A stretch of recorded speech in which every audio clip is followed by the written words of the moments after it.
discuss here a very interesting topic, dipole moment, which included in the BSc first year chemistry syllabus, and according to NEP 2020.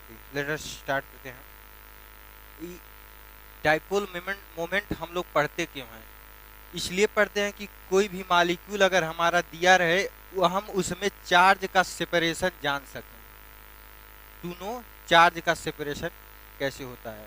तो dipole moment की definition यही होती है कि कोई भी दो equal and opposite charge separated by a distance, equal and opposite charge. एक मिनट,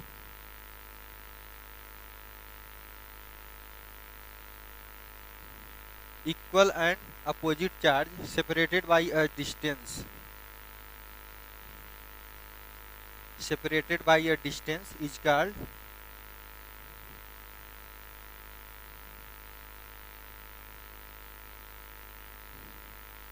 डाइपोल मोमेंट। तो जनरली आपको डाइपोल मोमेंट आपके सिलेबस में जो है कि डाई एटॉमिक और पॉली एटॉमिक में पढ़ना है। तो जनरली इसका जो लार्ज एप्लीकेशन था वह पॉली मॉलिक्यूल के लिए ही आया था।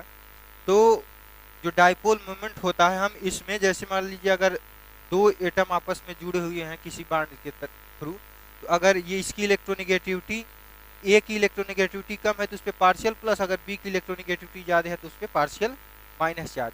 तो इसमें हम क्या करते हैं कि इसका जो बॉन्ड का मोमेंट दिखाते हैं, बॉन्ड के मोमेंट की डायरेक्शन वह पॉजिटिव टू निगेटिव दिखाते हैं। जैसे फिजिक्स वाले क्या करते हैं, निगेटिव टू पॉजिटिव दिखाते हैं, हम लेकिन केमिस्ट्री में हम इसको पॉजिटिव टू निगेटिव दिखाएंगे, बिकॉज जो बॉन्ड मोमेंट होता है वह एक वेक्टर क्वांटिटी होती है, इसलिए हम इसको डायरेक्शन में पॉजिटिव टू निगेटिव दिखाते हैं। और इसका जो फार्मूला होता है डाइपोल मोमेंट को हम जनरली म्यू से रिप्रेजेंट करते हैं, और जो इसका फार्मूला होता है mu equal to Q into D होता है, जहाँ पे क्यू हमारा क्या है, क्यू हमारा क्या चार्ज है और डी हमारा क्या है, डिस्टेंस है। जो उसमें डिस्टेंस दिया रहेगा, चार्ज दिया रहेगा वो। अब आगे मूव करते हैं।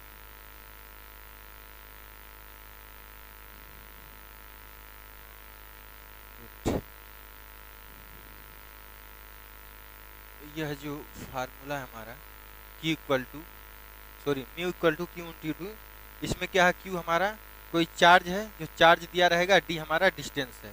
तो अगर आप लोग इजीली समझ पा रहे होंगे इस बात को कि जो क्यू होता है हम उसको क्यू इंटू डी ये कूलम्स में भी मेजर करा जाता है, डी हमारा सेंटीमीटर इनवर्स में, और जो रिजल्टेंट 1 डी बाई आता है वह होता है 1 डी बाई की जो वैल्यू होती है 3.3 multiplied by 10 power minus 30 cm, या इसी को हम कहते हैं 10 पावर माइनस 18 ESU सेंटीमीटर। ये इसके कुछ वैल्यू दिए गए हैं आपको। तो चूंकि डाइपोल मोमेंट को हम 1 डी बाई में मेजर करते हैं और उसके या फिर ESU सेंटीमीटर में, तो अगर जनरली क्या होता है कि हम इसको डाइपोल मोमेंट को डाई एटॉमिक मॉलिक्यूल्स या पॉली एटॉमिक मॉलिक्यूल में मेजर करते हैं, तो स्टार्ट करते हैं पहले डाई एटॉमिक मॉलिक्यूल को लेकर के हम। तो जैसे मान लीजिए अगर कोई हमारा डाई एटॉमिक मॉलिक्यूल है, अगर डाई एटॉमिक मॉलिक्यूल है तो अगर हमारा ए है, बी है और सेम वही मॉलिक्यूल, जैसे मान लीजिए अगर इस केस में अगर इलेक्ट्रोनेगेटिविटी ए और बी में कोई डिफरेंस नहीं है, अगर electronegativity of A is equal to electronegativity of B, यानी कि जो इलेक्ट्रोनेगेटिविटी डिफरेंस है इनके बीच का, ए और बीच के बीच का, वह क्या है, 0 है, तो यह जो मॉलिक्यूल हमारा क्या होगा, नॉन पोलर होगा। तो डाइपोल मोमेंट किसी भी मॉलिक्यूल में पोलैरिटी बताने के लिए ही आया था कि कौन मॉलिक्यूल पोलर है कौन नॉन पोलर है। अब अगर मान लीजिए हमारा यहाँ पर कोई दूसरा मॉलिक्यूल है, अगर इसमें ए और बी के इलेक्ट्रोनिगेटिविटी जो डिफरेंस है वह नॉट इक्वल टू 0 है, तो कहीं ना कहीं यह मॉलिक्यूल हमारा पोलर क्रिएट करेगा, पोलर नेचर का होगा, पोलैरिटी क्रिएट करेगा। ठीक, तो अब इसके तमाम एग्जाम्पल आप देख सकते हैं। जैसे अगर मैं लिखूं इस तरह की एग्जाम्पल, CO2 आप देख सकते हो।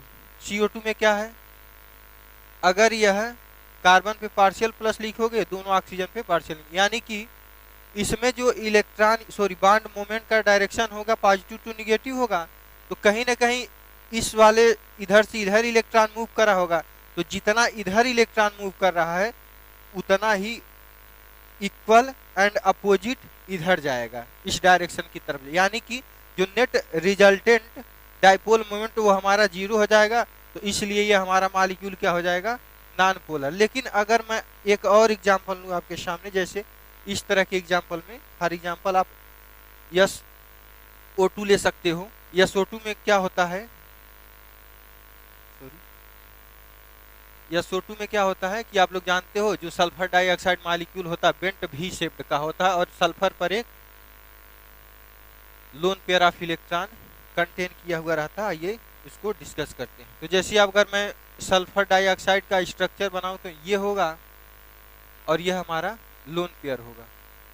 तो इसमें सल्फर और लोन पेयर में हमेशा जो बॉन्ड मोमेंट जाएगा वह लोन पेयर की तरफ जाएगा। ठीक, और इधर इस साइड आएगा, क्योंकि पॉजिटिव टू निगेटिव सल्फर और ऑक्सीजन में ऑक्सीजन की इलेक्ट्रोनिगेटिविटी ज्यादा है। तो अब एक चीज ये देख सकते हो, कुछ लोग ये सोच रहे होंगे कि एक तो बात सही है कि इन दोनों जो ये और ये बॉन्ड मोमेंट है उनका डाइपोल मोमेंट का नेट एक्चुअल रिजल्ट यहाँ पर कहीं आएगा। तो आप लोग ये सोच रहे होंगे कि ये वाला जब इधर जा रहा है और ये वाला नीचे आ रहा है तो नेट 0 हो जाएगा। कभी नहीं 0 होगा। डाइपोल मोमेंट आप लोग सोच रहे हो कि 0 होगा, लेकिन कभी 0 नहीं होगा। क्योंकि क्या ये बताओ, यह दोनों अलग एटम हैं और इनका रिजल्टेंट यहाँ कहीं आ रहा है, और ये क्या कोई एटम, यह लोन पेयर है, यह क्या हमारा लोन पेयर है। तो कभी भी इस लोन पेयर का एग्जैक्ट बॉन्ड मोमेंट जो है, एग्जैक्ट डाइपोल मोमेंट इसके, या रिजल्टेंट इस बॉन्ड का रिजल्टेंट डाइपोल मोमेंट कभी इसके बराबर होगा नहीं। जब बराबर होगा नहीं तो नॉन पोलर होगा, जब नहीं तो नॉन पोलर जब नहीं होगा तो कहीं ना कहीं उसमें डाइपोल मोमेंट की वैल्यू 0 होगी रहेगी। और बार बार पढ़ाया जाता है, बच्चों को सिखाया जाता है कि SO2 मॉलिक्यूल हमारा क्या होता है, वो पोलर मॉलिक्यूल होता है। ठीक, तो अब एक फार्मूला जान लेते हैं इसके लिए, डाइपोल मोमेंट को इजी वे में कैलकुलेट करने के लिए क्या होता है क्या।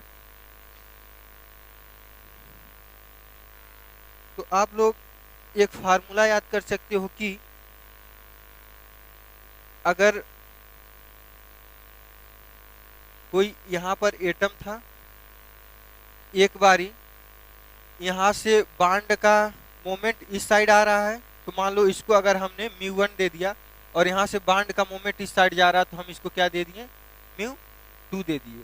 तो अगर और यह कहीं हमारा थीटा हो गया, तो एक फार्मूला होता है कि μr equal to under root μ1 square plus μ2 square plus 2 μ1 μ2 cos theta. ये एक फार्मूला होता है। तो अब एक बारी अगर हम कंसीडर कर लें μ1 इज इक्वल टू μ2, और यह μ2 है और यह दोनों इक्वल है म्यू के बराबर। एक फार्मूला आप थीटा और म्यू के बीच एक रिलेशन निकाल सकते हो कि अगर हमारा कास थीटा 0 हो, तो जब 0 होगा तो कहीं ना कहीं यह स्क्वायर है, यह भी स्क्वायर है, और कास थीटा की वैल्यू 1 होती है। तो जब नेट रिजल्ट निकालोगे तो यह भी बाहर आएगा और यह भी बाहर आएगा। तो नेट रिजल्ट जो हमारा जब कैलकुलेट करोगे तो यह एक म्यू ये दोनों मिला करके 2 म्यू हो जाएगा, और इसको कैलकुलेट करके देख लेना, यही आएगा। अगर कास थीटा की वैल्यू 180 अगर हो गई तो हम चूंकि जानते हैं, क्या जानते हैं, हम ये जानते हैं कि जब कास थीटा, इसमें क्या आ जाएगा, हमारा 0 आ जाएगा। अब एक चीज और सुनो, वहां निकाल लेना 0 ही आएगा, क्योंकि इसका निकालोगे तो आप इसका निकालोगे तो प्लस में आएगा, इसका निकालोगे तो माइनस, तो रिजल्ट में वो जीरो हो जाएगा। अब अगर जीरो वाला सॉरी अब 120 सॉरी अब अगर काश 60 डिग्री हो गया तो जो म्यू का रिजल्टेंट आएगा वह √3 आएगा, √3 म्यू के बराबर आएगा।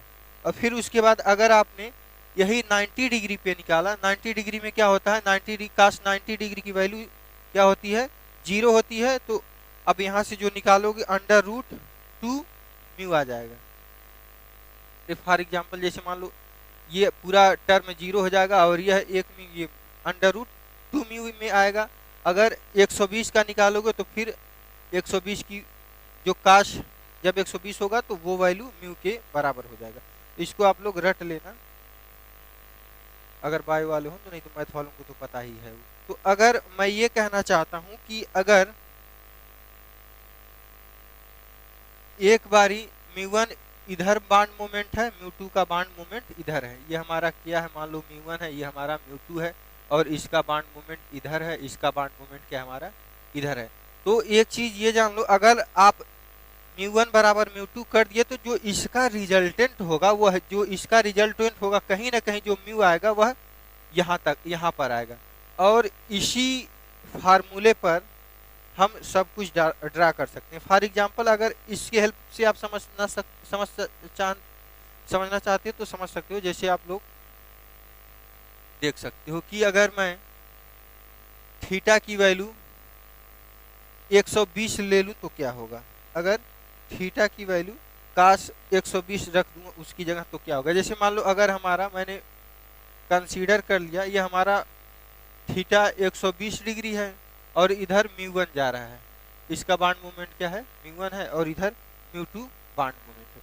तो अगर आप लोग देखोगे तो यहां से रिजल्ट क्या आएगा, हमारा म्यू आएगा, और उसी म्यू को हम कंसीडर करके उसमें रख करके फार्मूला में निकालेंगे। तो आगे चलते हैं।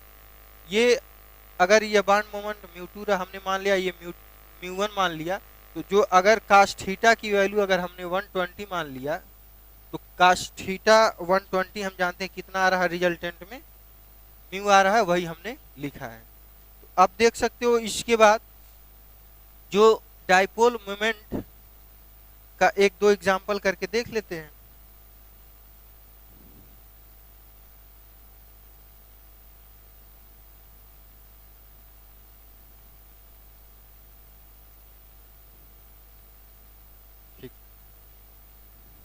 तो फॉर एग्जांपल अगर मैं आपसे पूछूं कि BeCl2 है आपके पास, तो आप क्या बताओगे, आप कहोगे कि यह जो अगर BeCl2 है तो इस क्लोरीन की इलेक्ट्रोनेगेटिविटी ज्यादा होती है, तो पॉजिटिव टू नेगेटिव हम दिखाते हैं इसका बाउंड मोमेंट, यानी कि ये इधर जाएगा। और टोटल अगर आप थीटा निकालोगे तो इसका कितना आएगा, 180 आएगा। जब 180 आ ही गया यानी कि यहाँ से चार्ज सेपरेशन जितना इस साइड में है उतना ही इक्वल एंड अपोजिट जस्ट उसके उधर है।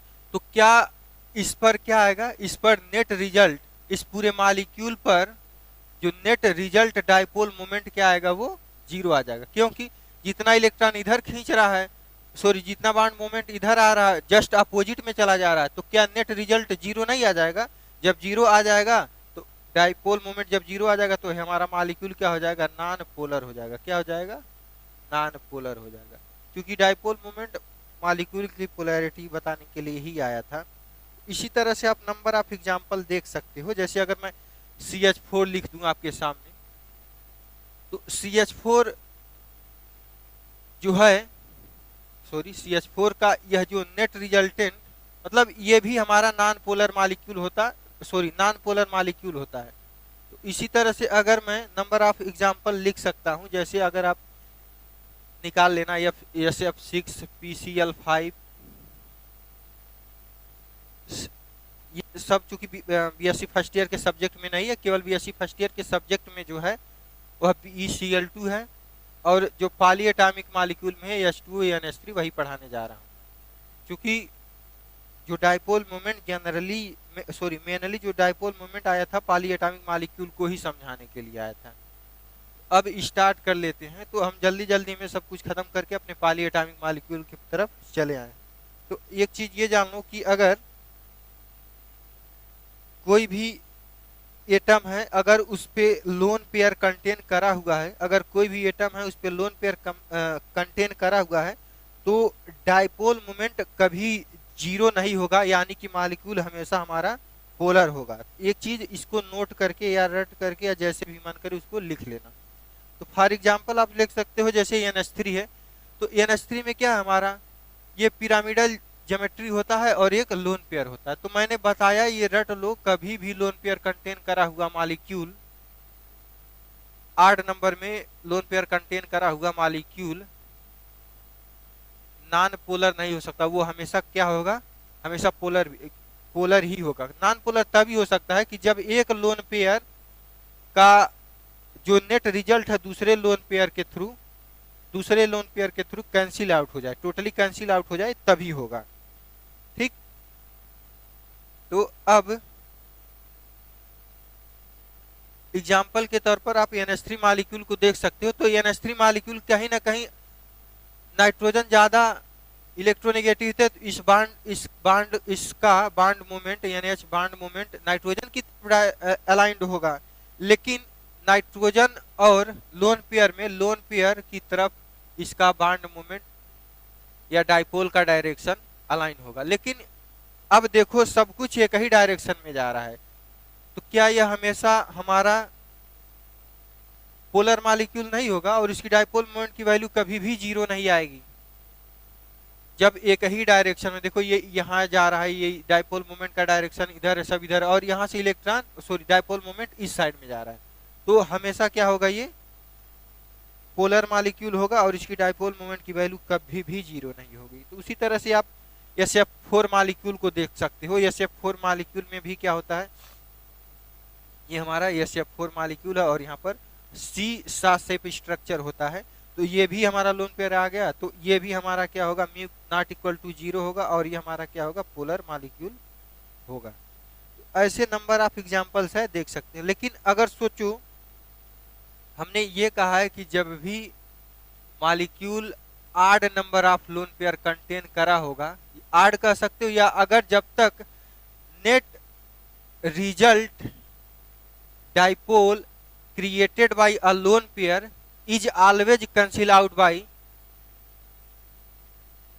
net dipole of another lone pair। तो एक लोन पेयर का डाइपोल मोमेंट हमेशा दूसरा लोन पेयर ही कर सकता है उसको कैंसिल आउट, कोई एटम नहीं कर सकता। ठीक, तो आगे मूव करते हैं कि अगर मान लो हमारा कोई मॉलिक्यूल से उस पर अगर दो लोन पेयर हो, अगर हमारा दो लोन पेयर हो तो उसको देखो कैसे, जैसे फॉर एग्जांपल NH3 तो आपने समझ लिया जिसमें एक ही लोन पेयर था, लेकिन अब ऐसा मॉलिक्यूल है जिसमें आपके पास दो लोन पेयर है, तो फॉर एग्जांपल H2O देख सकते हो।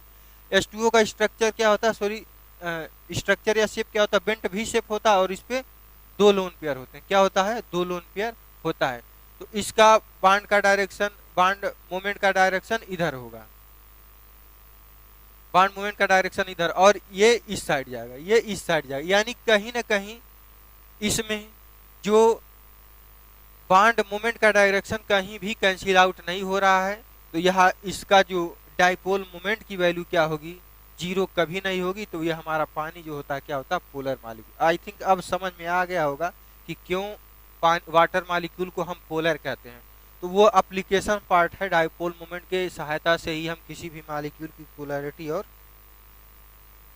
नॉन पोलरिटी के बारे में डिस्कस कर सकते हैं।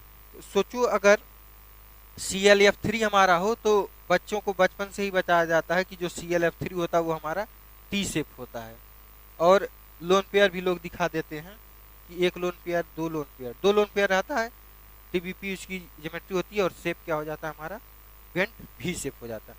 तो इसमें क्या है, ये भी इसमें फ्लोरीन की इलेक्ट्रोनेगेटिविटी ज्यादा होती है तो बांड मोमेंट इधर आएगा, लेकिन इसमें लोन पेयर दोनों एक ही साइड में है, तो इसका जो बांड मोमेंट का डायरेक्शन होगा लोन पेयर की तरफ जाएगा और नेट रिजल्ट कभी जीरो नहीं होगा। तो ClF3 भी हमारा पोलर मॉलिक्यूल होता है। कैसा होता है हमारा ClF3, पोलर मॉलिक्यूल होता है। ठीक, अब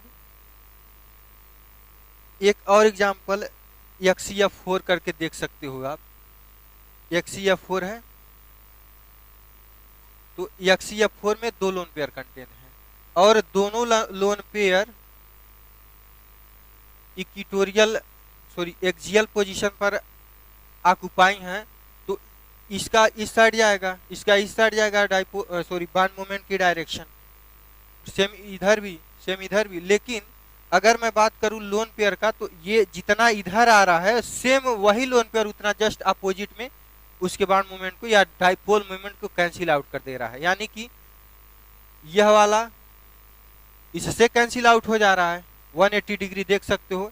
ये वाला इस वाले से कैंसिल आउट हो जा रहा है, ये भी 180 डिग्री है, तो ये इसका भी नेट रिजल्ट 0, इसका भी नेट रिजल्ट 0। तो ये सोचो कि ये भी तो लोन पेयर ही है ना, ये भी तो लोन पेयर है। तो क्या यह लोन पेयर जितना इधर डाइपोल मोमेंट क्रिएट कर रहा है जस्ट अपोजिट में यह लोन पेयर नहीं क्रिएट कर रहा है? तो जब दोनों जस्ट अपोजिट में क्रिएट कर रहे हैं और नेट रिजल्ट हमारा 0 आ जा रहा है, तो यानी कि कहीं ना कहीं हमारा जो डाइपोल मोमेंट की वैल्यू XEF4 मॉलिक्यूल में 0 होगा और हमारा मॉलिक्यूल क्या हो जाएगा? नॉन पोलर हो जाएगा। क्या हो जाएगा? Non polar molecule. I think आप इजीली समझ पा रहे हो। तो अब आगे मूव करते हैं कि आपने NH3 पढ़ लिया, H2O पढ़ लिया, अब एरोमेटिक रिंग के बारे में कुछ डिस्कशन कर लेते हैं। जैसे अगर मैं बात करूं बेंजीन, आप लोग कमेंट में करके बताइए कि बेंजीन क्या होगा, पोलर होगा कि नॉन पोलर होगा?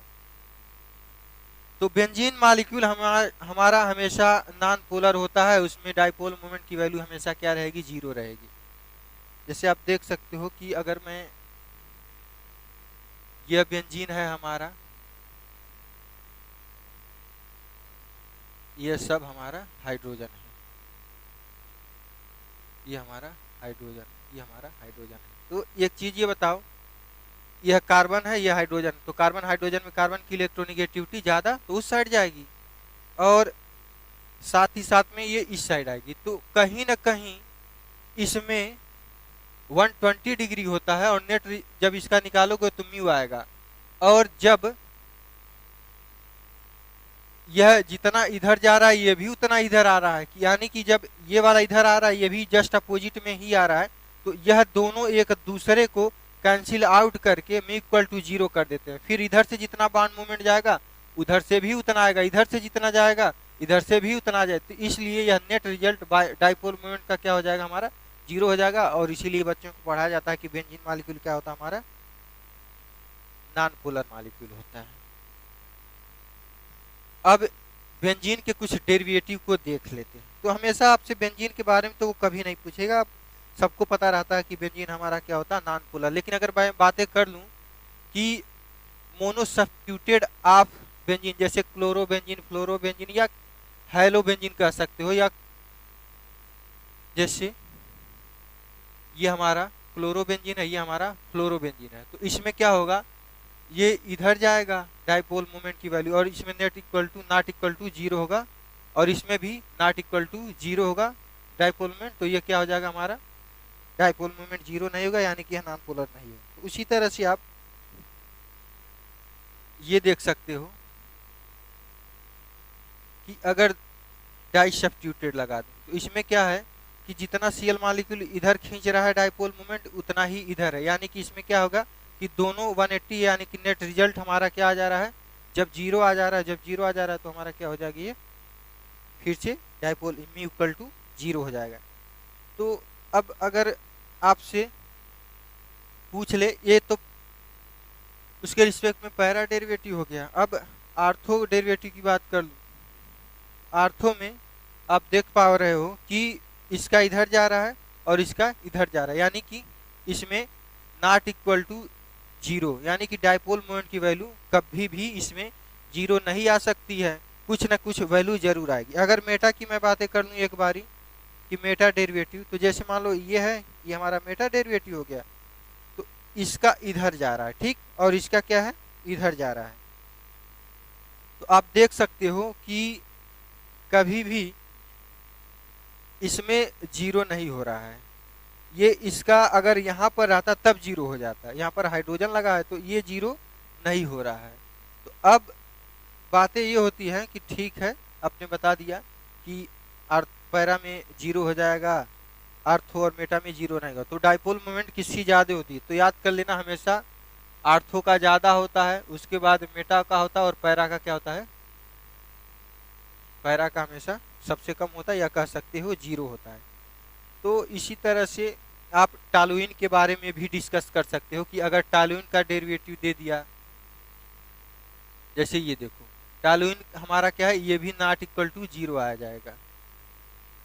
और फिर अगर टॉलुइन है, टॉलुइन के एक बारी आर्थो मान लेते हैं,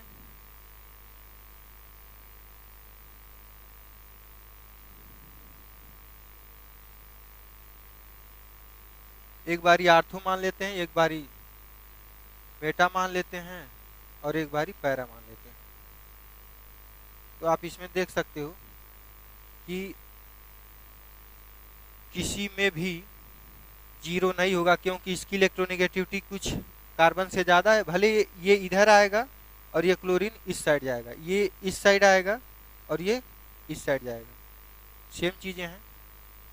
क्योंकि अब एक चीज़ ये है, आप ये सोच रहे होगे कि यहाँ भी कार्बन है, यहाँ भी कार्बन है, तो इधर क्यों आ रहा है। तो एक चीज़ जान लो, यह कार्बन sp2 हाइब्रिडाइज्ड होता है और यह कार्बन sp3 हाइब्रिडाइज्ड होता है। तो हमेशा sp2 कार्बन की इलेक्ट्रोनेगेटिविटी sp3 से ज़्यादा होती है और sp की इलेक्ट्रोनेगेटिविटी sp2 और sp3 दोनों से ज़्यादा होती है।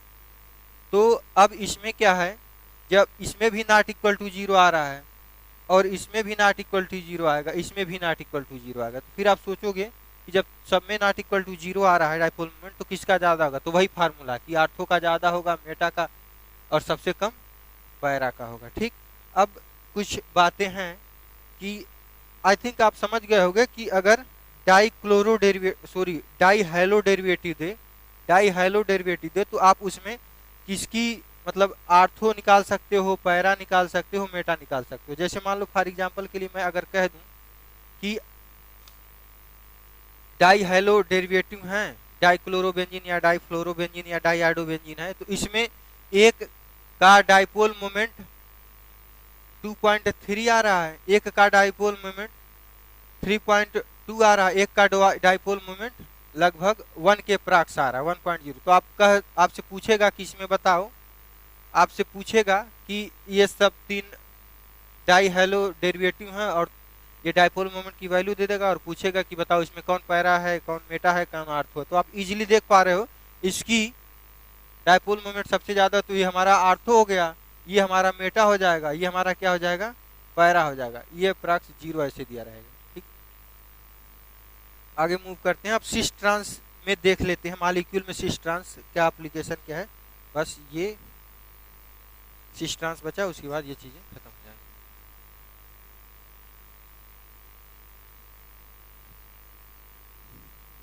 एक मिनट, तो आप जान लेना सिस मॉलिक्यूल में हमेशा में नॉट इक्वल टू जीरो होता है और ट्रांस में हमेशा जीरो होता है। जैसे अगर मैं आपके सामने एल्कीन रख दूं और इसका मैं आपसे पूछूं यह एल्कीन की क्या आएगा, हमेशा वो जीरो आ जाएगा, वो सबको पता। लेकिन अगर सोचो ये हमारा हाइड्रोजन, ये हमारा हाइड्रोजन, अगर यहाँ पर Cl दे दिया जाए, यहाँ पे Cl दे दिया जाए, और एक मॉलिक्यूल ये है, एक वो तो ट्रांस हो गया, सॉरी ये Cl है, क्लोरीन, ये भी वेट,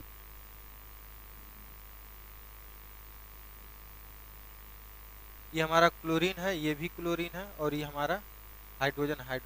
तो आप इजीली देख पा रहे हो यह ट्रांस है और ये क्या हमारा सिस है।